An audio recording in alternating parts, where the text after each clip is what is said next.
Opposition कहती थी हुकूमत आज गिरी या कल गिरी, मुझे अब इनकी फिक्र है कि ये आपस में साथ रहेंगे या नहीं।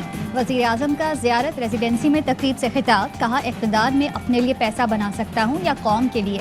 खुशी है कि मुल्क मुश्किल वक्त से निकल गया, हमारी अगली हुकूमत में मुल्क मजीद ऊपर जाएगा। मौशी तरक्की पर मुखालफीन परेशान हैं, उन पर तरस आता है। बलूचिस्तान को 700 अरब रुपए का सबसे बड़ा पैकेज दिया।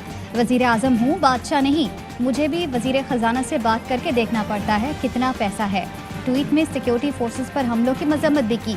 दहशत गर्दों के खिलाफ जंग जारी रखने का आज़म, कहा बलूचिस्तान का अमन सबूताज नहीं करने देंगे। जाली मुआशी तरक्की के गुन गाना इमरान खान की आदत है। 21% से ज्यादा शराय कुर्बत मुआशी तरक्की के दावों को झूठा साबित कर रही है। बिलावल भुट्टो कहते हैं, मुआशी बदहाली को एडिट करके मुआशी तरक्की बना देने से अवाम की किस्मत नहीं बदलेगी। अवाम इमरान खान की फोटोशॉप मुआशी तरक्की को मुस्तरद कर चुके हैं। मुआशी मसाइल से नावाकिफ इमरान खान ने इक़्तिदार तो हथियार लिया, लेकिन इल्म नहीं कि मुल्क कैसे चलाया जाता है। पीडीएम को भी आड़े हाथों लिया, बोले इमरान और बुज़दार के खिलाफ अदम एतमाद नहीं लानी तो पीडीएम का क्या फायदा।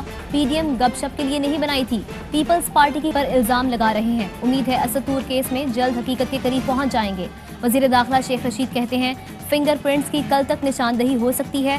3 लोग हैं, उन तक ना पहुंच सके तो इश्तिहार देंगे, मुल्जिमान तक पहुंच गए तो सब चुप हो जाएंगे।